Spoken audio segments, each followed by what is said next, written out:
Okay, beta, good morning everyone. Yes, today we will continue from question number 5H part, exercise 1.3 and the chapter is integers. And question number 5H part is minus 57 multiply minus 19 plus 57. We have to find the value of this by using suitable property. Clear? अब देखिए बेटा इसको हम ऐसे लिख सकते हैं -57 multiply -19, क्योंकि प्रॉपर्टी यहाँ तो डायरेक्ट ऐसे यूज नहीं हो सकती, तो इस 57 को हम ऐसे लिख सकते हैं -57 मल्टीप्लाई -1। क्लियर? क्योंकि -57 और -1 को जब मल्टीप्लाई करेंगे तो रिजल्ट हमारा कितना आएगा, 57 ही रहेगा। क्लियर? अब हम इस प्रॉपर्टी को डिस्ट्रीब्यूटिव प्रॉपर्टी के साथ कोरिलेट करके वो प्रॉपर्टी हम यूज कर सकते हैं, that is a multiply b plus c is equal to a multiply b plus a multiply c. This is distributive property of multiplication of integers over addition for any three integers a, b and c. Clear?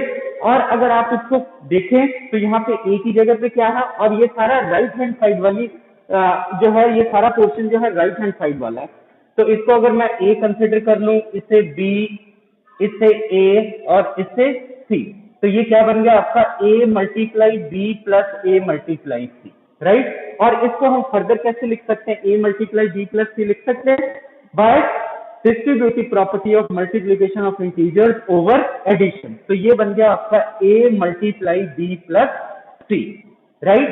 Where a is equal to -57 multiply b कितना है -19 plus c कितना है -1, right? तो ये कितना आ गया -57 multiply -19 plus -1 कितना हो गया -20। क्लियर? अब इसको मल्टीप्लाई कीजिए, कितना आ गया, ये माइनस माइनस प्लस हो जाएगा 1140, right? 1140 with the required answer. Clear? So this is the answer of -57 multiply -19 plus 57 by using distributive property of multiplication of integers over addition. Clear? Next is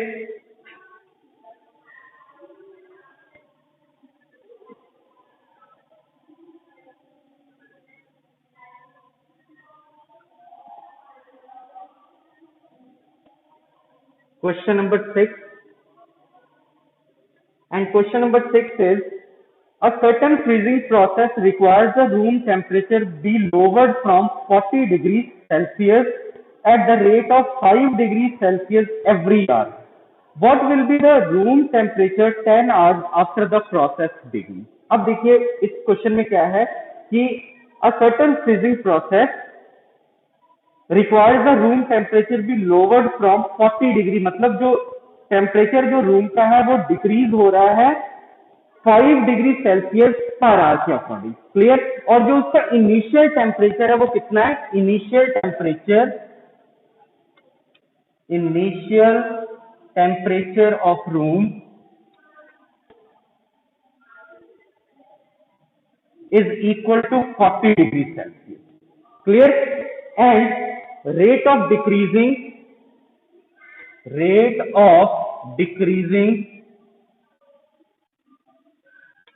the temperature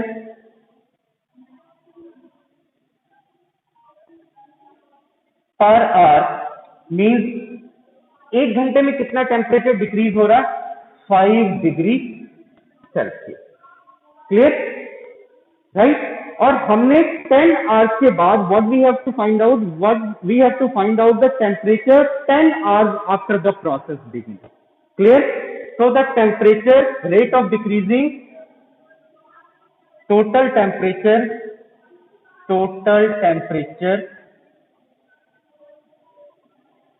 after 10 hours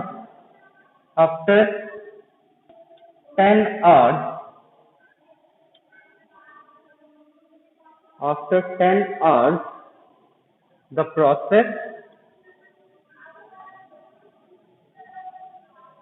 begins. तो initial temperature कितना है, 40 degree Celsius, और एक घंटे में temperature decrease हो रहा है 5 डिग्री सेल्सियस, तो 10 आवर्स में कितना होगा, plus 10 multiply -5 degree Celsius. Clear. अब मैंने यहाँ पे -5 डिग्री सेल्सियस लिखा, इसका मीनिंग क्या है कि the temperature is decreasing 5 degree Celsius per our. तो 10 आवर्स में टेम्परेचर कितना हो जाएगा, ये हो गया 40 degree Celsius. 10 multiply -5 -50 degree Celsius. Clear. तो 40 डिग्री सेल्सियस -50 डिग्री सेल्सियस कितना हो गया, -10 degree Celsius. Clear? It means the total temperature after 10 hours the process begins is equal to 40 degree Celsius plus 10 multiply -5 degree Celsius, and this is further equal to 40 degree Celsius minus 50 degree Celsius, and this is equal to -10 degree Celsius. Clear? तो जो temperature है 10 hours के बाद, जो room temperature जो है after 10 hours is equal to -10 degree Celsius. Clear? So this is the required.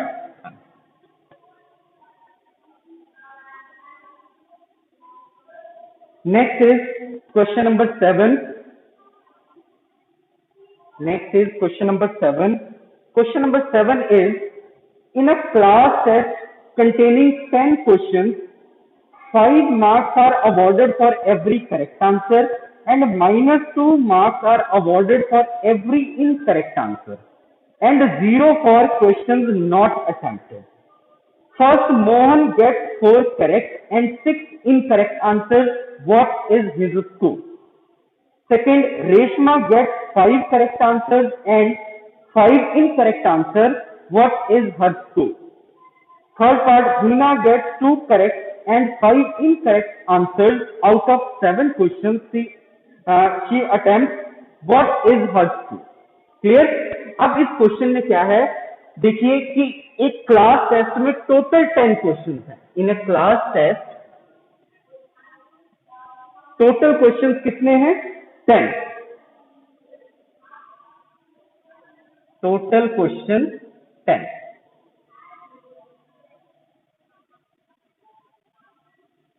And marks for one correct answer, marks for one correct answer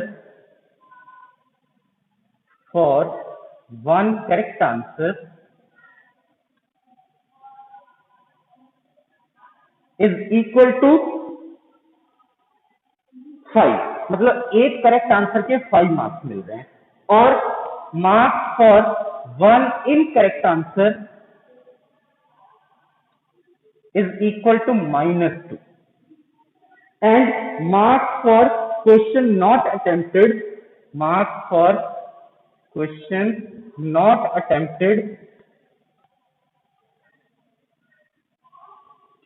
is equal to 0। Clear. अब देखिए बेटा first part क्या है। First part में क्या है कि मोहन ने 4 करेक्ट एंड 6 इनकरेक्ट आंसर दिए। ठीक है, 4 टोटल 10 क्वेश्चंस में से 4 करेक्ट है उसके और 6 इनकरेक्ट है। राइट। तो कहता है कि उसका स्कोर क्या है। अब देखिए उसने 4 करेक्ट आंसर किए, 6 इनकरेक्ट है। तो 4 अगर करेक्ट किए हैं तो एक करेक्ट आंसर के कितने मार्क्स हैं, 5। तो 4 के कितने हो गए, 4 into 5 20 marks. Clear. And 6 incorrect है, तो एक इनकरेक्ट के कितने मार्क्स हैं, -2। तो 6 के कितने होंगे, 6 multiply -2 -12। Clear. Therefore marks for 4 correct answer is equal to 5 multiply 4, this is equal to 20, and marks for 6 incorrect answers done by Mohan is equal to 6 multiply -2, and this is equal to -12। अब इसका total score कितना हो जाएगा, therefore total score of Mohan is equal to 20 plus -12। Right. दोनों को हम add कर देंगे, जो करेक्ट आंसर है जो और इनकरेक्ट आंसर जो है उनके टोटल मार्क्स जो है वो हम ऐड कर देंगे, तो वो क्या हो जाएगा, total score of Mohan, and this is equal to 20 -12 and this is equal to 8 marks. Clear? इसका मतलब क्या है कि मोहन के टोटल स्कोर कितने हैं? 8, राइट? तो ये फर्स्ट पार्ट हो गया। नेक्स्ट सेकंड पार्ट में देखिए, सेकंड पार्ट में क्या है? Reshma gets 5 correct answer and 5 incorrect answer. अब सेकंड पार्ट में है कि रेशमा ने कितने क्वेश्चन करेक्ट किए और कितने इनकरेक्ट, तो 5 करेक्ट है और 5 इनकरेक्ट। ठीक है? Number of correct answer by Reshma is equal to 5। ठीक है? तो 5 करेक्ट है तो उसके मार्क्स कितने होंगे? Therefore marks of Reshma for 5 correct answer is equal to 5 multiplied 5 is equal to 25, right? And number of incorrect answers by Reshma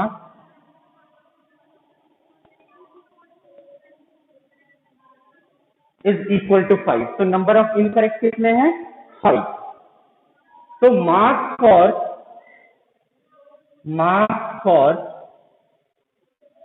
5 incorrect answers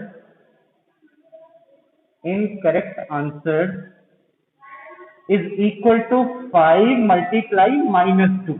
क्यों? क्योंकि एक इनकरेक्ट आंसर के मार्क्स कितने हैं? -2, तो 5 के कितने होंगे? 5 multiply -2 and this is equal to -10, right? अब इसका भी टोटल स्कोर हमने फाइंड आउट करना है, तो टोटल क्या होगा? टोटल जो स्कोर है वो फॉर करेक्ट आंसर के लिए and total score for incorrect answer के लिए, इन दोनों को हम ऐड कर देंगे। Therefore total score of Reshma is equal to 25 plus -10, 25 plus -10 and this is equal to 15. Clear? 25 minus 10 is equal to 15. Clear? तो ये मार्क्स है रेशमा के। नेक्स्ट हमने फाइंड आउट करना है third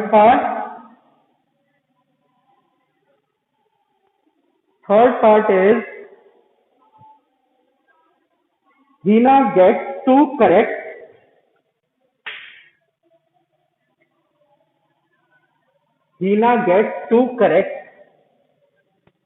and 5 incorrect answers out of 7 questions she attempts. हीना ने सिर्फ 7 question ही attempt किए। टोटल क्वेश्चन कितने अटेम्प्ट किए उसने? 7, जिसमें से 2 उसके करेक्ट है और 5 इनकरेक्ट है। So number of correct answers by Hina is equal to 2. Therefore, marks for 2 correct answers is equal to 2 multiply 5 and this is equal to 10, right? Next is number of incorrect answers by Hina is equal to 5. So marks for 5 incorrect answers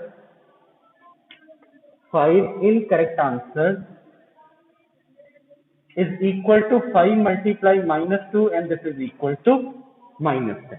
ठीक है? So the marks for 2 correct answer कितने हैं? 10 and marks for 5 incorrect answer is equal to -10. Therefore total score is equal to, total score क्या होगा? इन दोनों को add कर देंगे। Total score of Hina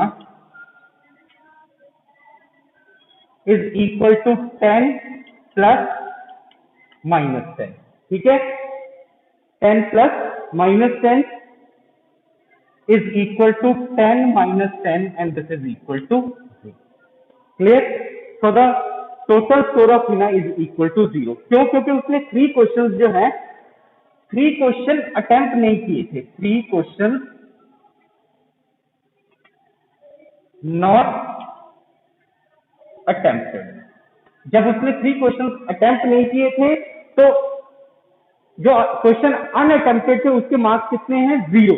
तो उसने 3 क्वेश्चन अनअटेम्प्ट थे उसके, तो टोटल मार्क्स कितने हो गया अनअटेम्प्टेड क्वेश्चन के?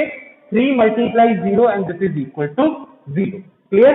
तो अगर हम इसमें 10 प्लस -10 में 0 ऐड करें तो भी इसके स्कोर कितने होंगे? 0। Clear? So the total score of Hina is equal to 10 plus -10 and then plus 0 is again 0. Clear? So this is the total score of Hina. Clear? तो ये क्वेश्चन नंबर 7 जो है ये आपका complete. Next is question number 8। A cement company earns a profit of ₹8 per bag of white cement sold and a loss of ₹5 per bag of grey cement sold. First part, the company sells 3,000 bags of white cement and 5,000 bags of grey cement in a month. What is its profit or loss? अब देखिए बेटा इस question में क्या है कि एक cement company है जिसको ₹8 एक व्हाइट सीमेंट को बेचने पर प्रॉफिट होता है और ₹5 एक ग्रे सीमेंट बैग जो है उसको बेचने पर उसको लॉस होता है। और कंपनी ने टोटल 3,000 बैग जो है व्हाइट सीमेंट के बेचे हैं और 5,000 बैग जो है ग्रे सीमेंट के बेचे हैं उस मंथ में। तो कहता है कि what is it's total profit और लॉस। तो टोटल हमने प्रॉफिट और लॉस चेक करके बताना है कि उसको उस मंथ में प्रॉफिट हो रहा है कि लॉस हो रहा है। तो अब देखिए फर्स्ट क्या है, the profit earn by selling 1 white cement bag is equal to ₹8। Then profit earn by total bag white cement के कितने? 3,000। तो 3,000 बैग्स को बेचने पर उसको टोटल प्रॉफिट कितना होगा? 24,000। Means 8 multiply 3,000 and this is equal to 24,000। Clear? And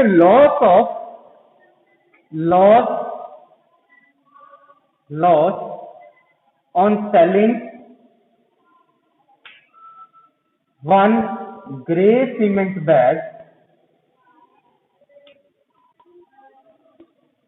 on selling 1 grey cement bag is equal to ₹5 and total grey cement bag कितने? 5,000। therefore loss on selling 5,000 grey cement bag is equal to ₹5 multiply 5,000 and this is equal to ₹25,000। Clear? अब देखिए profit तो उसको हो गया 24,000 लेकिन loss कितना हो गया? 25,000, जो प्रॉफिट से भी ज्यादा है। क्लियर? तो इससे क्लियर है कि उसको ओवरऑल क्या हो रहा है? लॉस हो रहा है। क्लियर? तो clearly there is loss in the whole selling. ठीक है, टोटल उसको बेचने में व्हाइट सीमेंट और ग्रे सीमेंट बेचने में टोटल ओवरऑल चेक किया जाए तो यहीं से क्लियर है कि उसको प्रॉफिट तो 24,000 का हो रहा है लेकिन लॉस कितना हो गया? 25,000 का। क्लियर? तो इसका मतलब ओवरऑल उसको कितना लॉस हो रहा है? अगर हम इसका डिफरेंस फाइंड आउट करें तो डिफरेंस कितना हो गया? 25,000 माइनस 24,000 मीन्स 1,000। इसका मतलब ओवरऑल उसको लॉस कितना हो रहा है? 1,000 का। क्लियर? तो clearly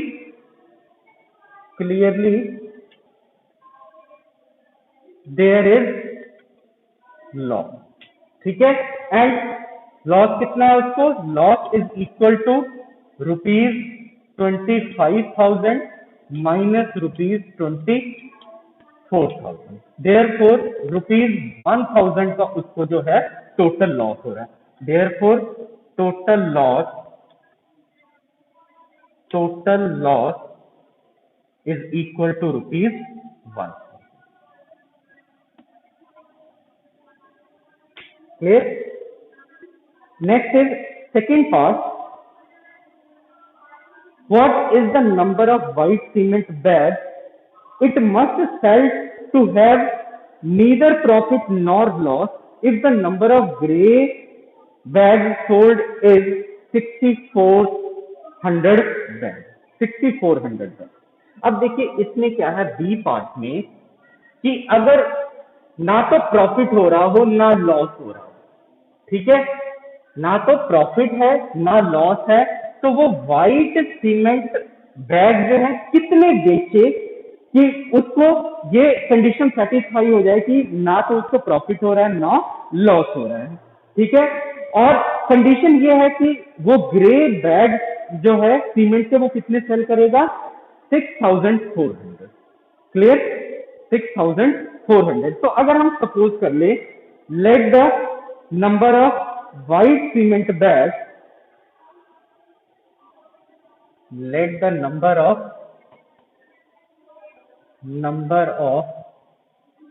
white cement bag is equal to x, ठीक है। और एक व्हाइट सीमेंट बैग को बेचने पर कितना प्रॉफिट हो रहा है उसको 8 रुपीज, ठीक है। तो द टोटल अर्निंग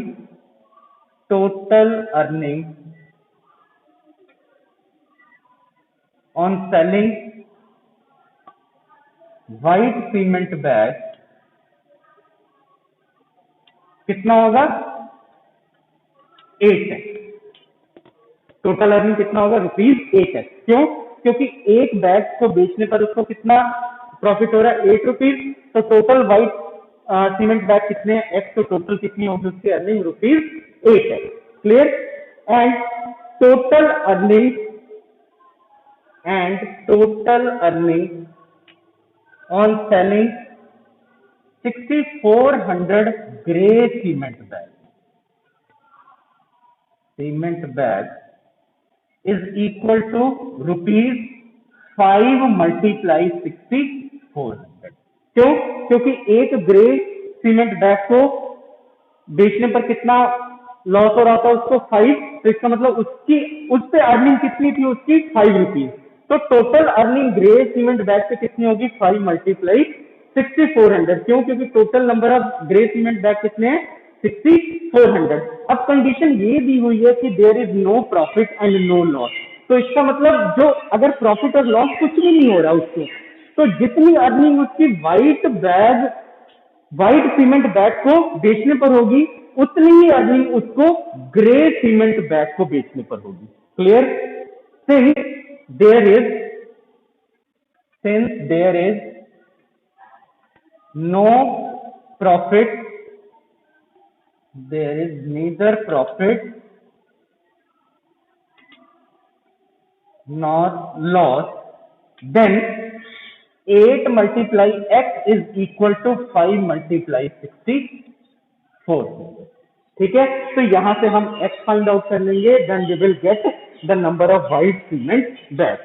तो यहां से x किसके इक्वल आ गया, x is equal to 5 multiply 6400 divided by 8, clear. तो 8 8 64, तो यह आ गया 5 multiply 800, then x is equal to 5 multiply 800 and this is equal to 4000. It means required number of